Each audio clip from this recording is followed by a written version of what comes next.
Ano ba naman yung mister mo, ate? Bakit hindi mo siya bilhan ng pabango ng bumango naman? Gosh, amoy araw na, amoy pawis pa. Yung mga sinampay ko sa harap ng bahay, pakiramdam ko nalagyan na ng amoy niya eh.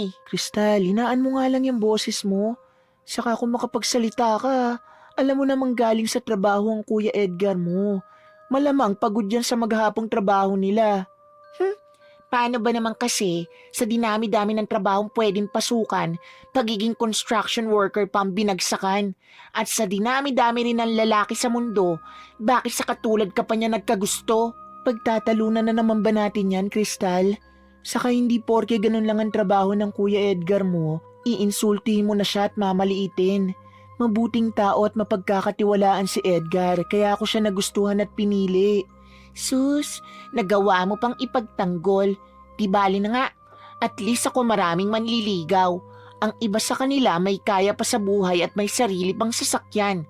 In short, marami akong pagpipilian. Diyan ka na nga sa amoy pawis mo, mister. O edi good luck sa'yo. Balitaan mo na lang ako kung kailan ka susunduin dito sa bahay na mapapangasawa mo ha. Nang mapasalamatan ko man lang siya dahil nagawa niyang pagtiisan ng ugali mo. Ano? Hoy ate, ulitin mo nga yung sinabi mo. Hoy, bakit mo ako pinagsarahan? Kainis. Magsama kayo na mister mong amay lupa. Makaalis na nga. Hinintay ni Marisol na makaalis si Crystal bago niya muling binuksan ang pintuan ng kanilang silid. Naabutan niya naman ang asawa niyang si Edgar nang may pagtataka sa mukha. Nakahinga naman siya ng maluwag dahil hindi narinig ni Edgar ang pinag-uusapan nila. Dahil bumili pa ito ng pangmeryenda nila. Araw yun ng linggo at day off nilang tatlo kaya magkakasama sila ngayon sa bahay. Anong nangyari? Nangungonsumi ka na naman ba riyan sa magaling mong kapatid? Tignan mo nga yung mukha mo. Tinalo mo pa ang pagkakaroon natin ng 100 anak. Nang aaser ka pa talaga, alam mo na rin naman ang sagot. Wala na rin ako magagawa sa pag-uugali ng isang yun. Hindi ko na talaga alam kung magagawa niya pa bang magbago. Natatakot lang ako na baka makahanap siya ng katapat niya at lalo lamang siyang masaktan. Naku, nagawa mo pa talaga mag-alala para sa kapatid mong yun? Kamo, mag-alala ka na baka may lalaki yun na paiiyakin sa huli. Pero ayos na rin kung magka-boyfriend siya. Nang masolo na kita lagi nang walang istorbo. Sus, ganyan ka naman kapag may gusto kang makuha eh. Ang mabuti pa, kumain na muna tayo ng dalamong banana Q. Ginutom ako makipagsagutan sa isang yun eh. Mabuti pa nga. Saka, pagplanuhan na rin natin ang gumawa ng panganay nang sa kanya naman matuon ang buong atensyon mo at hindi sa kapatid mong konsumisyon lang ang ibinibigay. Bakit? Ayaw mo na bang mag-ipon muna tayo? Paano pala ako makakapagtrabaho kung gusto mo nang magkaanak tayo? Kaya ko naman kayong buhayin eh. Kaya walang problema kung dumito ka na lang muna sa bahay. May naipon na rin naman ako eh. Sapat na siguro yun. Wow ha, ang sweet nyo naman. Oo nga pala, bumalik lang ako ate para kunin ang bag ko. May lakad nga pala kami ng friend ko kaya hindi na ako dito kakain ng hapunan. Enjoy! Pabagsak pang isinara ni Crystal ang pinto nang makalabas ito. Kaya gusto sanang umapila ni Edgar ngunit pinigilan na lang ito ni Marisol. Ayaw niya naman na muling magkasagutan ng dalawa dahil maghapong bangayan lamang ang mangyayari kung sakali. Halos madaling araw na nang nakauwi si Crystal at hindi na bago yun kay Marisol, lalo na't nagtatrabaho ito bilang isang call center agent. Gising sa gabi at tulog sa umaga. Bagay na ipinagpapasalamat naman ng kanyang asawa dahil walang istorbo sa pagtulog nila. Kinabukasan pagkagaling sa trabaho bilang cashier sa grocery store, naabutan ni Marisol ang kapatid na masayang-masaya habang naglalatag ng pinamili nito sa sala. Aba, ang dami mo namang pinamili. Paano mo mauubos lahat yan? Bakit hindi ka magtipid at mag-ipon, Crystal, nang hindi masayang ang pinaghirapan mo? At least ako, mabibili ko ang gusto ko, ate. Saka ang ilan sa mga ito'y galing sa admirers ko. Ano ka ba? Hindi ko na kailangan gumastos pa ng malaki para dito, no? Ha? Talaga ba? Mukhang imported pa ang ilan sa mga yan, ah. Bakit hindi ko siya nakitang pumunta ng bahay para umakyat ng ligaw? Dapat hindi ka basta nalang tumatanggap ng regalo mula sa taong hindi mo pa gaanong kilala. Paano kung may kapalit pa lamang ngayon ang hindi mo naman kayang ibigay? Ate naman, ang exaggerated mo talaga at OA masyado. Siyempre, pinipili ko rin ang taong pinagkakatiwalaan ko, no? Sa kapatunay lang ito kung gaano siya kasincere sa hangarin niya sa akin. Basta wag mong kalimutan ang paalala ko ha. Mahirap na.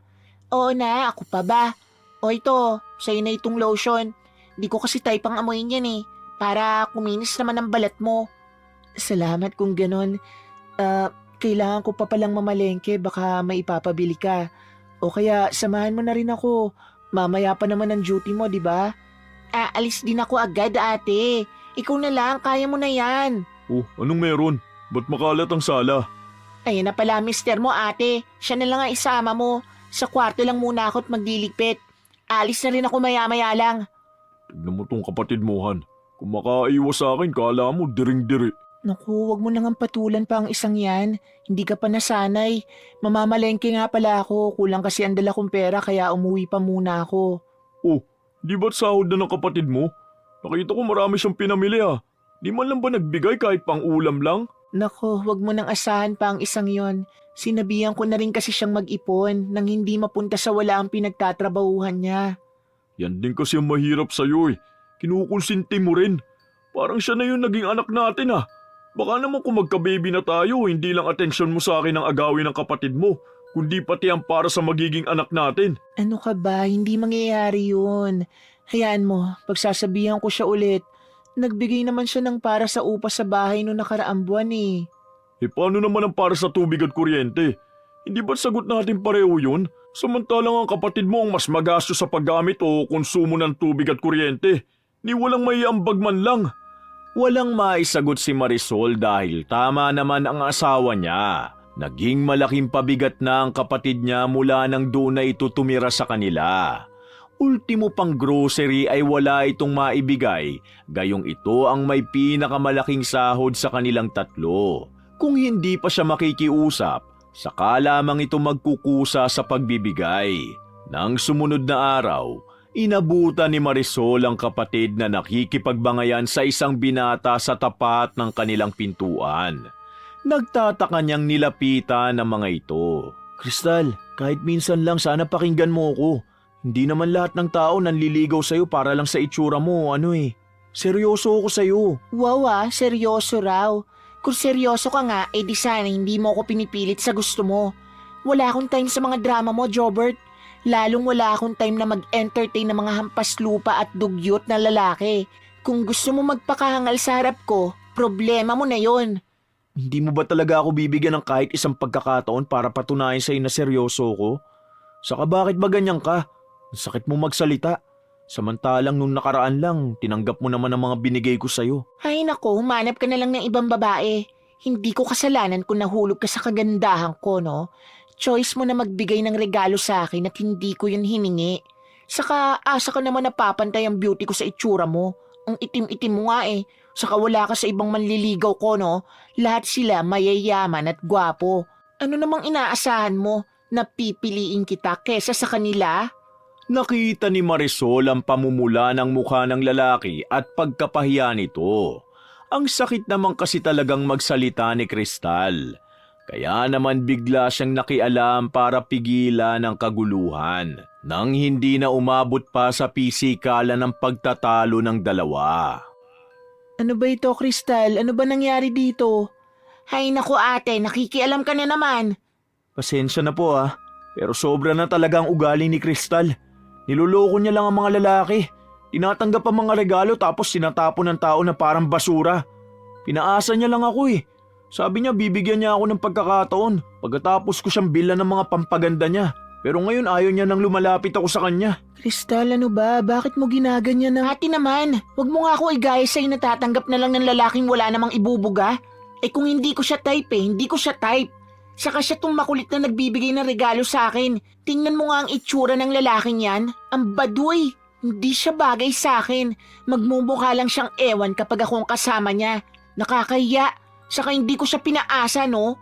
Hindi mo ako pinaasa? Kristal, ilang beses mo ako pinapunta rito. Ilang beses mo kinuha mga pasalubong ko. Tapos ngayon sasabihin mong wala lang lahat ng yun? Ano ngayon? Sa nasabi ko na. Ginusto mo naman yun Wala akong hinihingi, ikaw ang nagbigay. Sa sinabing yun ni Crystal, nailing na lang si Jobert. Tumalikod na ito at mabilis na umalis. Naiwan si Crystal na nakataas ang kilay at bakasang pagkairita sa mukha. Hinarap naman ito ni Marisol at pinagsabihan. Crystal, hindi ka ba natatakot na baka makahanap ka ng taong mas masahol pa sa ugali mo? Ate, please, huwag mo nang baguhin ang ugali ko. Saka inis na inis talaga ako sa lalaki paghabol ng habol sa akin na parang aso. Sinabi ko na, huwag mo kong igaya sa'yo na ang cheap pumili ng lalaki. Ew, ayoko makapag-asawa ng lalaking kasimbaho ng mister mo, no? Talagang wala kang galang sa asawa ko, no? Crystal, kasal kami ng Kuya Edgar mo. Sa ayaw at sa gusto mo, kuya mo na siya. Pwede bang matuto ka namang igalang siya? Hindi sa lahat ng oras pabor sa'yo ang panahon. Huwag sanang dumating ang araw na mahanap mong lalaking magbibigay sa'yo ng matinding sakit sa puso. Hindi mangyayari yan. Dahil marunong naman akong pumili ng lalaking karapat-dapat sa akin, no? Makaalis na nga. Nasisira ang araw ko talaga naman. Huwag lang magkakamali ang Jobert na yun na magpakita sa akin mamaya. Makikita talaga niya. Nagdadabog na muling pumasok ng bahay si Crystal. Naiiling na sinundan na lang ito ng tanaw ni Marisol. Hindi na rin niya naikwento pa kay Edgar ang nangyari. Ngunit nabalitaan pa rin ito sa isang tsismosa nilang kapitbahay ang naging paghaharap ni Crystal at Jobert. Kahit si Edgar, napapailing na lang sa ugaling ipinapakita ng kapatid ni Marisol. Makalipas ang 2 araw, muli nilang naging panauhin si Jobert ng gabing yon. Sinusundo raw nito si Crystal para sabay na silang pumasok sa trabaho. Ngunit hindi ito hinarap ni Crystal. Nag-leave daw ito ng gabing yon dahil masama ang pakiramdam nito. Nang puntahan naman ito ni Marisol sa silid nito, wala naman itong ibang ginawa kundi ang mag-cellphone lang. Crystal, ano ka ba naman? Kanina pa naghihintay yung tao sa labas, oh. Bakit hindi mo harapin? Kawawa naman yun kakahintay sa wala. Ilang beses ko bang sasabihin, ate, na paalisin mo na siya dahil hindi ako sasama? Kamo may sakit ako at on leave ako ngayon. Bakit hindi ikaw mismo magsabi niyan sa kanya? Ano man ang napag-usapan niyo kung bakit siya bumalik, dapat mong ipaliwanag sa kanya yun. Hindi yung pinapaasa mo lang yung tao. Ay, ate naman, nakakainis ka na rin, alam mo ba? Sinabi ko na nga wala akong pakialam sa lalaking yun. Siya lang itong mapilit. Kaya nagsinungaling ako na papayag akong sabay na kami. Pero ayoko talagang sumama sa kanya, no? Ano? Crystal naman, utang na loob. Kailan ka ba magbabago sa pakikitungo mo sa iba? Paano kung gumanti yun at magawa ka rin yan saktan? Subukan niya lang dahil ipabubugbog ko talaga siya sa mga admirers ko. Mukhang wala nang magbabago pa sa pananaw at naging desisyon ni Crystal. Malumanay na kinausap na lang ni Marisol si Jobert. Umuwi rin naman ito ng laglag ang mga balikat. Ngunit sa sumunod na araw, muli nila itong naging bisita. May dala pa itong bulaklak at prutas para kay Crystal. Doon pa lang ay napatunayan ni Marisol na mabuti ang hangarin ng binata sa kapatid niya. Bagamat parang wala yung epekto kay Crystal na nagawa pang insultuhin si Jobert. 2 gabi rin na hindi pumasok ng trabaho si Crystal dahil tuluyan ngang sumama ang pakiramdam nito. Bandang 12:00 ng gabi, nagulantang na lamang sila sa tili nito. No, hindi. Anong nangyayari sa akin? Crystal, ayos ka lang ba? Pagbuksan mo ako ng pintuan, ano nangyayari sa'yo? Bakit ka sumisigaw? Ate, tulungan mo ako. Hindi ko alam kung ano nangyayari sa akin. Masakit na makati ang ilang parte ng katawan ko. Lalo na ang bibigat mga kamay ko. Sobrang apdiri ng pakiramdam ko. Patingin nga. Wala ka naman bang ibang nakain? Baka naman nagka-allergy ka. Teka, namumula ng iba bang parte ng bibigat panga mo. Pati ang mga kamay mo nagkasugat-sugat na. Totoo? Hindi, papangit na ako nito. Help me get rid of this, ate, please. Teka, wag mo kasing kamutin. Baka lalong lumalayan sa ginagawa mo. Ano nga gusto mong gawin ko? Hindi ko nga mapigilan. Kasi Makati na masakit talaga siya. Teka lang, kukuha ko ng bimpo at magpapakulo ako ng tubig. Ha? Anong gagawin mo sa mainit na tubig, ate?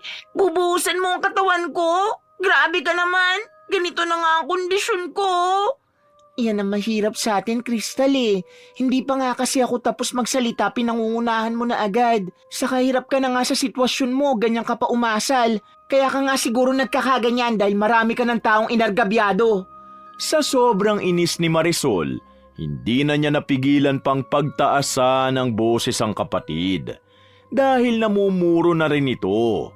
Para matahimik na ito at mapalagay ang loob, napagpasya nilang mag-asawa na dali na lamang ito sa pagamutan.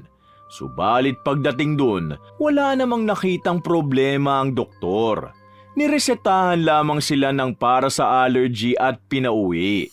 Nang sumapit ang 3:00 ng madaling araw, doon humupa ang nararamdamang pangangati at pananakit ng katawan ni Crystal.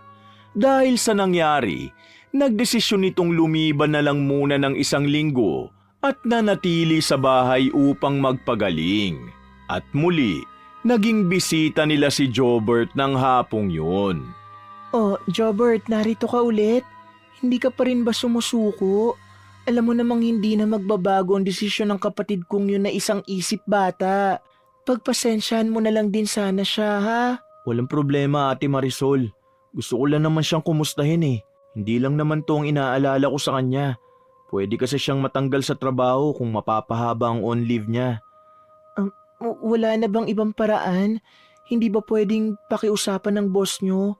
Nagkasakit kasi ng maluba si Crystal eh, at malabong makapasok siya agad. Kailangan pa munang palipasin man lang ng 1 linggo.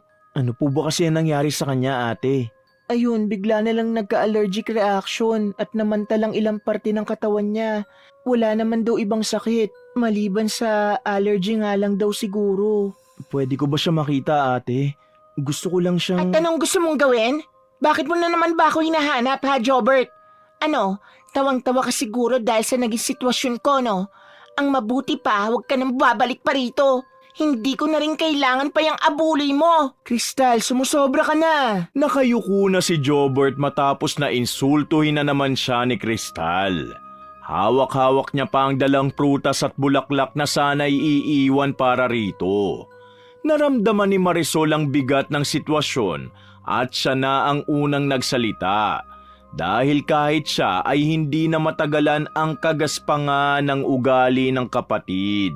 Jobert, pasensya ka na. Alam mo naman ang ugali ng kapatid ko eh.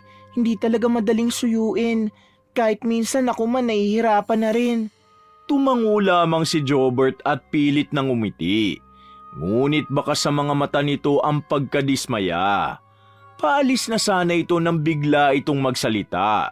Bahagya pang tumigil sa tapat ng pintuan. Ate Marisol, sana wag mo ko mamasamain ha. Pero magiging maayos lang naman siya kung magagawa niya magbago. Siguro nga wala nang pag-asa pang mapapansin din ako ni Crystal bilang manliligaw niya. Uwi na po ako. Dadaling ko na lang itong pasalubong ko. Malabo namang tanggapin niya pa ito eh. Nabigla si Marisol sa narinig. Hindi niya agad naunawaan kung ano ang ibig ipahiwatig ni Jobert sa salitang magiging maayos lang naman daw si Crystal kung magagawa nitong magbago. Paulit-ulit na pumapasok sa isip niya ang mga katagang yun. Kung may bahid ba yun ng pagbabanta o sadyang paalala lamang ng isang taong sugatan ng puso. Hindi niya alam ngunit may kakaiba siyang naramdaman. Isang malamig na kilabot na gumapang sa kanyang batok. Kinagabihan, bandang 12:00, muling naalimpungatan sina Marisol at Edgar sa malakas na ungol at sigaw mula sa kwarto ni Crystal. Ate, Kuya Edgar, tulungan niyo ako. Hindi ko na kaya. Parang may kumakagat sa loob ng balat ko. Dali-dali nilang pinuntahan si Crystal. Binalya na ni Edgar ang pintuan upang makapasok lamang sa silid nito. Namilog ang mga mata ni Marisol sa itsura ng kapatid nang makita nila ito. Namumula, namamaga at parang gumagalaw ang laman sa ilalim ng balat nito, na para bang may gumagalaw na buhay sa loob. Diyos ko, Crystal, ano nangyayari sa'yo? Ate, pakiramdam ko parang may mga insekto. Oo, tama. Parang may mga langgam at uod na gumagapang sa loob ng braso ko. Kinakain nila ako mula sa loob. Aray, ang sakit. Hindi malaman ni Marisol ang gagawin. Hinawakan niya ito ngunit halos itulak siya ng kapatid sa sobrang pagpupumiglas nito sa sakit. Si Edgar naman ay halos hindi makapaniwala sa nakikita. Sandali itong nag-isip habang si Marisol ay natataranta na. Han, kailangan na talaga natin humingi ng tulong. Hindi normal to. Hindi na ito basta allergy lang. Habang patuloy ang iyak ni Crystal, nagsimulang lumitaw ang mga bukol sa mukha at leeg nito. Nagsitukla pa ng dati nitong makinis na balat, lalo na sa kamay at braso nito.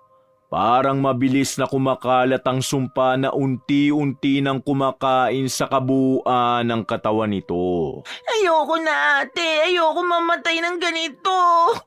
Kung ano man to, tanggalin niyo na sa akin, please. Maawa kayo. Nanginginig si Marisol sa awa at takot. Muling sumagi sa kanyang isip ang mga salitang iniwan ni Jobert kanina. Naisip niyang baka may kinalaman nga ito sa nangyayari o kaya'y may taong gumawa ng masama sa kanyang kapatid. Sa pagkakataong yun, alam niyang hindi na sila dapat mag-aksaya pa ng oras. Edgar, anong gagawin natin? Paano natin siya matutulungan? Bukas na umaga pupunta tayo sa albularyo sa kabilang purok. Kilala raw yun sa panggagamot. Baka siya na lang ang makakatulong sa kapatid mo. Tahimik na sumang-ayon si Marisol. Ramdam nilang mag-asawa ang bigat ng problema. Naisip din ni Edgar na posibleng kinulam si Crystal dahil sa dami ba naman ng taong pinagyabangan at pinaasa nito. Samantala, si Crystal ay patuloy naman sa pag-iyak at pagmamakaawa. Ngunit kasabay ng kanyang mga hikbi, sa unang pagkakataon ay may nabanggit siyang hindi inaasahan ni Marisol. Ate, baka nga dahil sa lahat ng pangiinsulto ko sa ibang tao, ngayon bumabalik na sa akin lahat. Nagkatinginan sina Marisol at Edgar. Parehong natataranta at natatakot. Ngunit unti-unti nilang naiintindihan na may mas malalim na dahilan ng sumpa na bumabalot kay Crystal. Dahil sa pakikitungo nga nito sa iba, maaaring pinarusahan nito ng hindi nila kilalang may lihim na galit dito. Paano kung may kinalaman pala si Jobert sa nangyayari kay Crystal? Nakakasiguro ka ba dyan, Han? Baka pati ikaw madamay kung hindi naman pala totoo. Anong pinag-uusapan niyo, ate? Anong tungkol kay Jobert? Si Jobert ba may gawa nito sa akin? Sabihin niyo ang totoo. May kinalaman ba siya?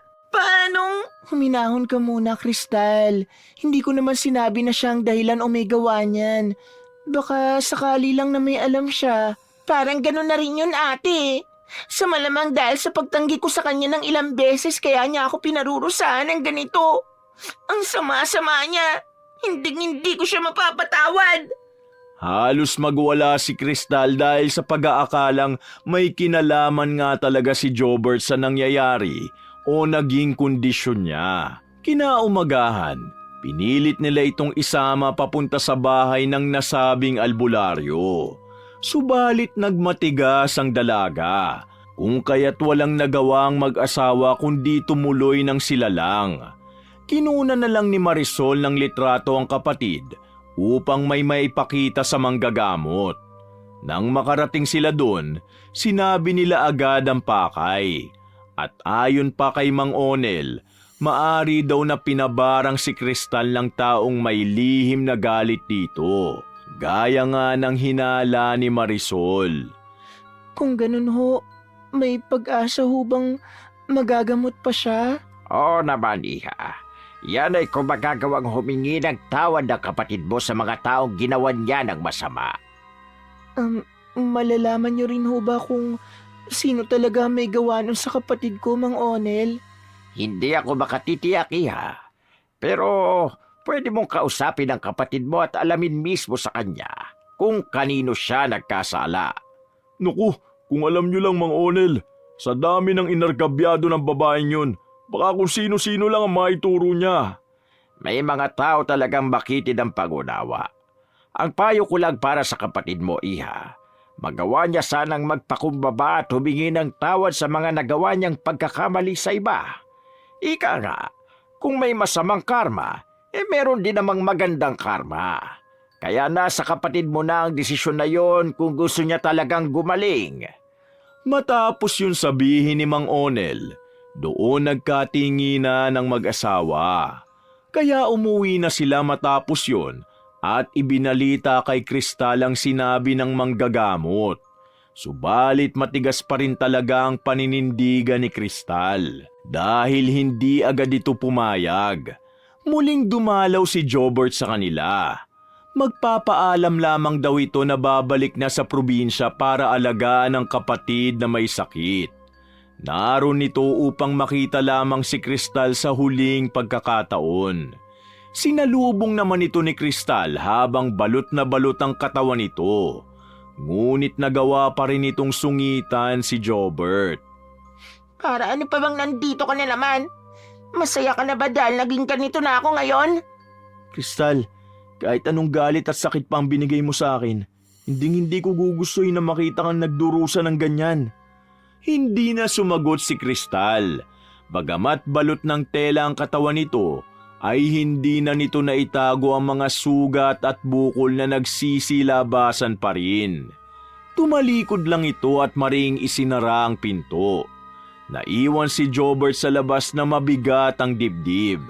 Samantala, si Marisol ay lalong kinain ng pag-aalala. Hindi siya mapakali hanggang kinagabihan dahil muling umatake ang kakaibang sakit ni Kristal. Mas matindi pa at mas nakakatakot. Para itong kinakain ng buo ng sariling katawan na parang buhay na laman na gumagalaw at nanginginig sa ilalim ng balat nito. Ate, Kuya Edgar, hindi ko na kaya. Parang mamamatay na ako. Tulungan niyo ako, please. Ang sakit, ang kati sa loob na hindi ko maintindihan.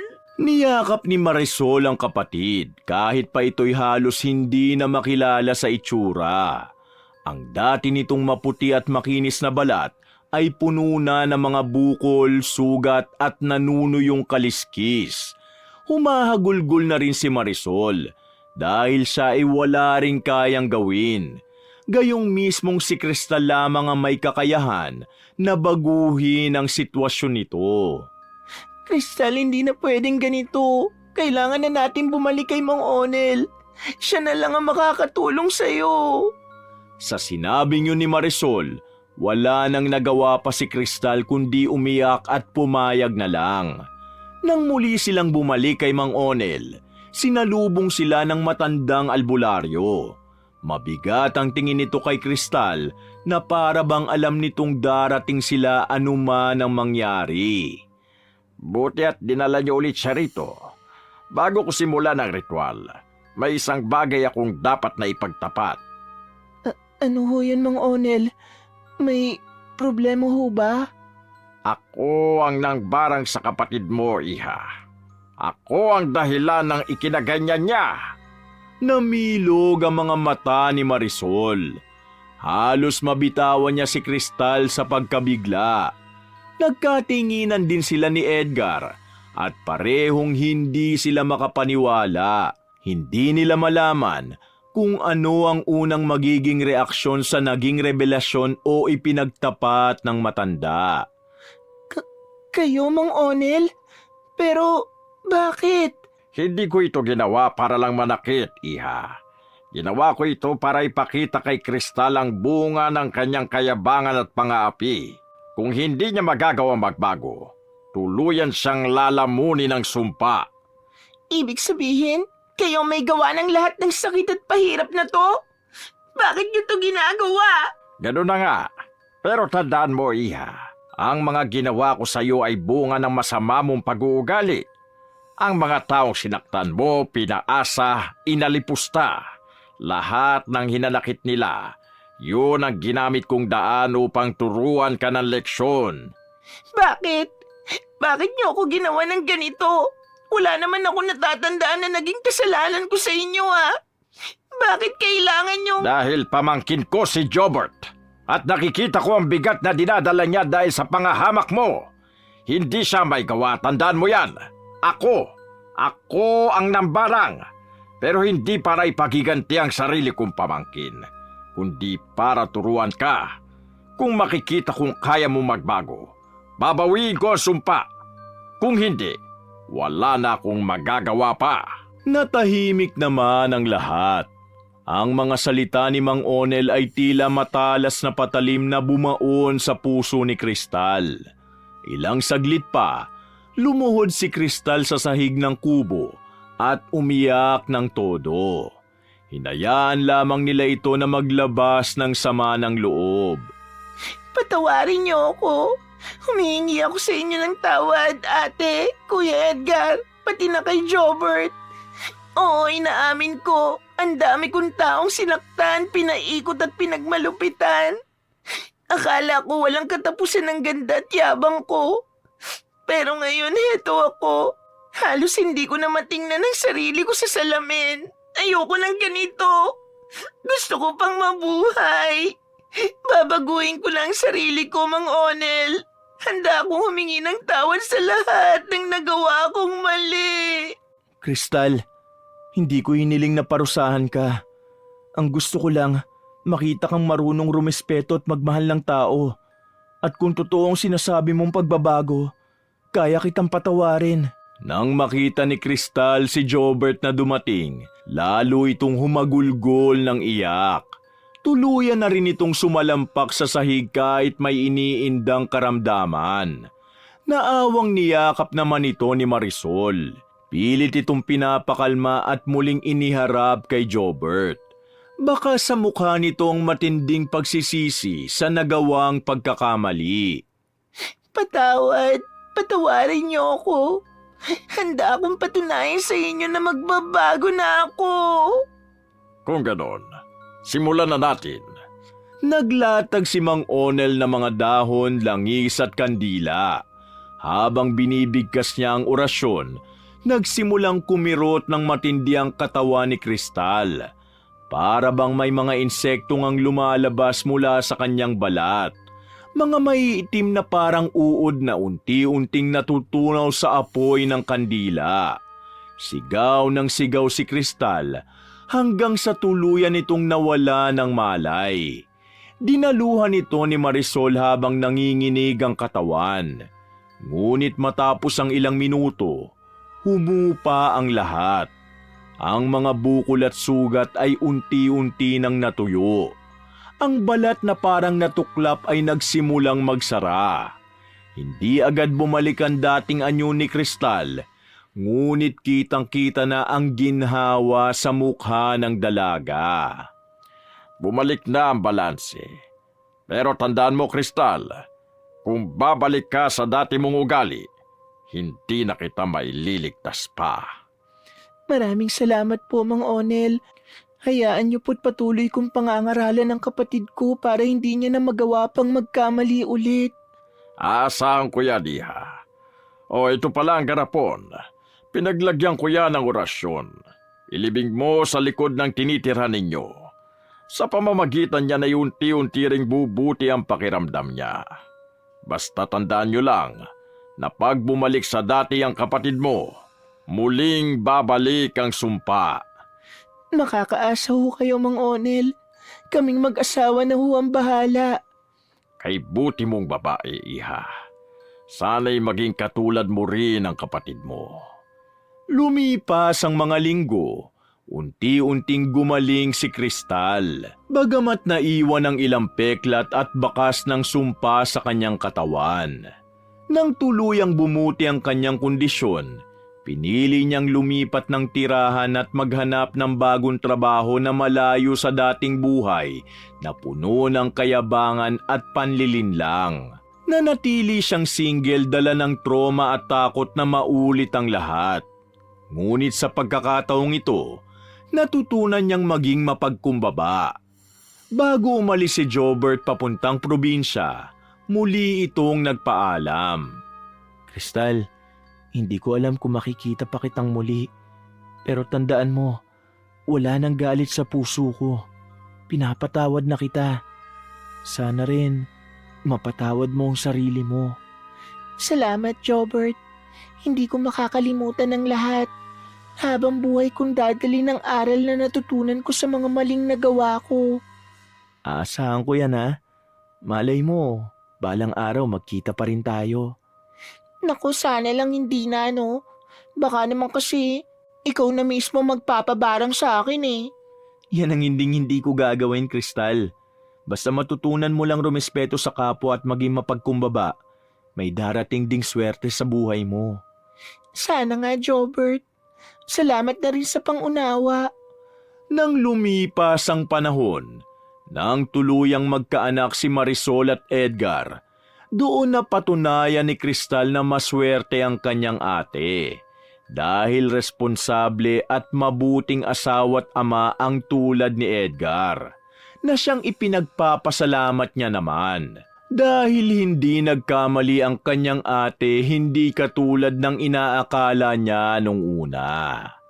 At dito nagtatapos ang bangungot na sinapit ni Crystal. Isang sumpa na naging mitya ng kanyang pagbabago. Wakas! Ano ba naman yung mister mo, ate? Bakit hindi mo siya bilhan ng pabango ng bumango